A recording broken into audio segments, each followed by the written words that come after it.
자, 여러분, 발이다. 이 단어를 들었을 때 어디선가 많이 들어본 것 같지 않나요? 바리다는 버리다의 고전 단어입니다. 바리공주는 바로 버린 공주라는 뜻이죠. 우리 설화에 등장하는 버려진 공주 이야기와 이집트의 오시리스 왕의 이야기가 비슷한 면이 많다면 여러분은 믿으시겠습니까? 우리나라와 이집트의 거리는 자그만치 8,500km나 됩니다. 비행기로 13시간 이상 떨어진 이집트 신화와 우리의 신화가 비슷한 점이 있다는 게 신기하지 않나요? 이야기 속으로 들어가 보겠습니다. 자, 여러분.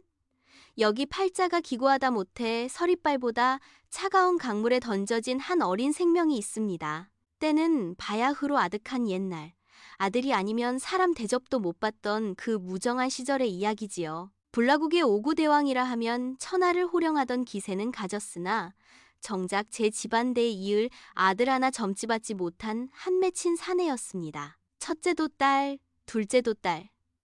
줄줄이 딸만 6을 낳았으니 대왕의 신보가 오죽 뒤틀렸겠습니까? 기어이 7번째 아이마저 응애하고 울음을 터뜨리는데 아뿔싸 또 딸입니다. 대왕은 눈이 뒤집혀 소리를 지릅니다. 이 요망한 계집애가 내 가문을 망치려 드는구나. 당장 함에 넣어 저 서해 바다 깊은 곳에 던져버려라. 그리하여 이름조차 받지 못하고 버려진 아이, 즉 발이대기가 된 공주, 상자 속에 갇힌 채 물결 따라 정처 없이 흘러가는데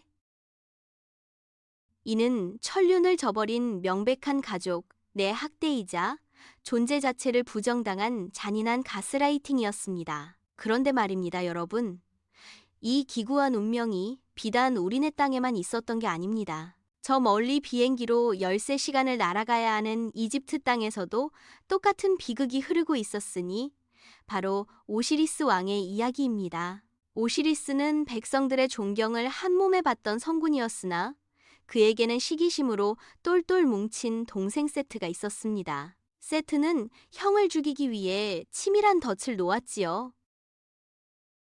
형의 몸에 딱 맞는 상자를 짜놓고는 이관의 몸이 딱 맞는 이에게 황금 보물을 주겠노라며 잔치를 벌인 겁니다. 아무것도 모르는 오시리스가 허허 웃으며 관 속에 몸을 뉘이는 순간 동생 세트의 눈빛이 돌변했습니다. 쾅! 하고 관 뚜껑을 닫고는 못을 박아 나이강 물결 속에 처박아 버린 것이지요. 바리공주가 서해 바다로 던져졌듯 오시리스 역시 가장 믿었던 혈육의 손에 의해 차가운 강물로 밀려난 것입니다. 가장 따뜻해야 할 가족이 가장 날카로운 칼날이 되어 돌아온 순간 이들의 비극은 그렇게 시작되었습니다. 하지만 이 지독한 배신이 훗날 그들을 이승과 저승을 잇는 위대한 신으로 만들 줄이야. 누가 알았겠습니까? 자, 세월은 유수와 같아 어느덧 바리공주도 꽃다운 나이가 되었는데 정작 제 자식을 물에 던진 오구대왕은 인과응보인지 덜컥 이름 모를 괴질에 걸려 오늘 내일하는 신세가 되었습니다. 대궐라는 쑥대밭이 되었고 저승의 약수가 아니면 백약이 무효라는 청천벽력 같은 신탁이 내려졌지요. 금지옥엽 애지중지 키운 6딸년을 불러 모으니 글쎄 이 양반들이 하는 소리가 가관입니다. 아니, 내 한 몸 살기도 바쁜데 어찌 산 사람이 죽을 길을 가오리까 하며 소매를 뿌리치고 달아나기 바쁩니다. 정승집 개가 죽으면 달려가도 정승이 죽으면 안 간다더니 딱 그 꼴 아닙니까? 결국 그 험한 길을 자처한 건 강물에 내던져졌던 7째 바리대기였습니다. 보찜 하나 달랑 메고 저승천리길을 나서는데 그 길이 어느 동네 뒷산 산책길입니까? 발바닥을 꿰뚫는 칼날이 삐죽삐죽 솟은 칼산 지옥을 지나고 독사가 우글거리는 펄펄 끓는 화탕 지옥을 맨발로 건너야 했습니다. 눈물은 피가 되고 숨은 턱끝까지 차오르는데 그 가녀린 몸으로 오직 부모 살리겠다는 일념 하나로 버틴 것이지요. 천신만고 끝에 약수터에 다다랐나 싶더니 아뿔싸! 이번엔 웬 산더미 같은 거구가 앞을 가로막습니다. 눈은 부릅뜨고 털은 숭숭난 괴상망측한 몰골의 무장승이란 작자인데 이놈의 요구가 참으로 해괴망측합니다. 약수를 원하느냐? 그렇다면 공짜는 없다. 나를 위해 나무 3년, 물깃기 3년, 불떼기 3년을 해라. 그것도 모자라 내 아들 7을 낳아줘야 약수 한 모금을 내어주겠노라. 말이 좋아 아호패지. 꽃같은 처녀의 일생을 통째로 바치라는 이 기가 막힌 노릇에 공주는 어찌했을까요? 군소리 한마디 없이 아호패를 머슴처럼 일하고 기어이 7아들을 품에 안깁니다. 자기 인생을 제물로 바쳐 부모의 생명을 살리려 한 것이지요. 그런데 말입니다. 이 지독한 헌신이 어딘가 나딜지 않습니까? 저 멀리 나일강변에서도 남편 오시리스의 시신 조각을 찾기 위해 이집트 전역을 헤매던 이시스 여신의 통곡이 있었습니다. 조각난 남편의 살점을 하나하나 모아 부활의 마법을 부리던 그 간절함. 국경은 달라도 사랑하는 이를 되살리려는 여인들의 숭고한 고행은 이토록 닮아 있었던 것입니다. 자, 아호페의 모진 고생을 뒤로하고 바리공주는 마침내 영험한 약수와 3가지 신령한 꽃을 품에 안은 채 이승으로 발걸음을 재촉합니다. 그런데 이게 웬 운명의 장난이란 말입니까? 궁궐 근처에 다다르니 멀리서 구슬픈 곡소리가 들려오고 아버님 오구대왕의 상여가 이미 성문을 나서고 있는 게 아니겠습니까? 사람들이 미쳤다 비웃거나 말거나 공주는 머리를 풀고 달려가 상여를 가로막았습니다. 서둘러 관 뚜껑을 열고는 먼저 살사리꽃을 얹어 썩어가는 육신을 돋우고 뼈사리꽃을 얹어 바스러진 뼈마디를 맞췄습니다. 그리고 마지막으로 숨사리꽃을 얹고 약수를 입안에 흘려 넣으니 아뿔싸! 이게 꿈입니까? 생시입니까? 싸늘하던 대왕이 어이쿠 잘 잤다 하며 기지개를 켜고 일어나는 게 아니겠습니까? 죽음의 문턱에서 살아 돌아온 대왕은 눈물을 흘리며 공주의 손을 잡았습니다. 내 나라의 절반을 주마, 아니 이 왕위를 이어받아 부귀영화를 누려라 하고 매달렸지요. 하지만 바리대기는 흔들림이 없었습니다.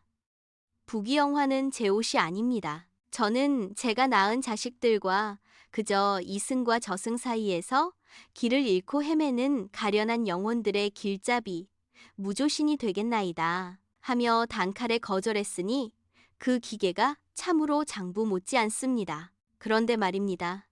이 장엄한 결말이 저 멀리 이집트의 오시리스와 어쩜 그리 판박인지요. 오시리스 역시 아내 이시스의 정성으로 부활했으나 이승의 권력을 탐하지 않았습니다. 대신 그는 저승의 옥좌에 앉아 망자의 심장 무게를 재는 엄격한 심판자가 되었지요. 복수의 칼날을 휘두르는 대신 정의와 자비로 죽은 자들의 질서를 세운 것입니다. 두 사람 모두 가족에게 버림받고 살해당한 그 깊은 상처를 타인을 구원하고 인도하는 거대한 사랑으로 승화시킨 셈입니다. 이집트의 사자에서와 우리네 무속서사가 시공간을 초월해 만나는 지점이 바로 여기, 상처 입은 치유자들의 자비로운 마음속이었던 것입니다. 허허, 참으로 기구한 운명들 아닙니까? 태어나자마자 무정한 부모에게 내쳐져 바다를 떠돌던 그 가련한 계집아이가 결국엔 이승과 저승을 잇는 만신의 어머니 바리대기가 되었습니다. 또 저 멀리 이집트에서는 동생의 시기심에 몸이 조각나 강물에 뿌려졌던 왕이 죽음을 넘어 영원한 영혼의 심판자 오시리스로 우뚝 섰으니 말입니다. 이들의 파란만장한 서사는 오늘을 사는 우리에게 참으로 뼈아픈 질문을 던집니다. 나를 버리고 해친 이를 향해 복수의 칼날 대신 자비의 꽃을 내밀 수 있는가? 진정한 용서와 희생이란 과연 무엇인가를 말이지요. 세상 만사 세옹지마라더니 그 지독했던 상처가 오히려 세상을 구원하는 가장 고귀한 훈장이 된 셈입니다. 자, 여러분. 만약 여러분이 훗날 저승 길목에서 인자한 미소의 바리공주나 엄격한 오시리스를 마주하게 된다면 그땐 어떤 질문을 던지고 싶으신가요? 혹시 내 인생의 짐이 왜 이리 무거웠냐고 따져 묻고 싶진 않으신지요? 오늘 이 기이하고도 가슴 뭉클한 신화 이야기가 여러분의 마음 한구석에 작은 울림을 주었다면 구독과 좋아요라는 따뜻한 정으로 이 신비로운 여정에 동참해 주시길 바랍니다. 세상 신화 이야기는 다음 시간에도 눈이 번쩍 뜨이고 귀가 쫑긋해지는 더 기이하고 흥미진진한 이야기로 찾아뵙겠습니다. 긴 시간 시청해 주셔서 참으로 고맙습니다.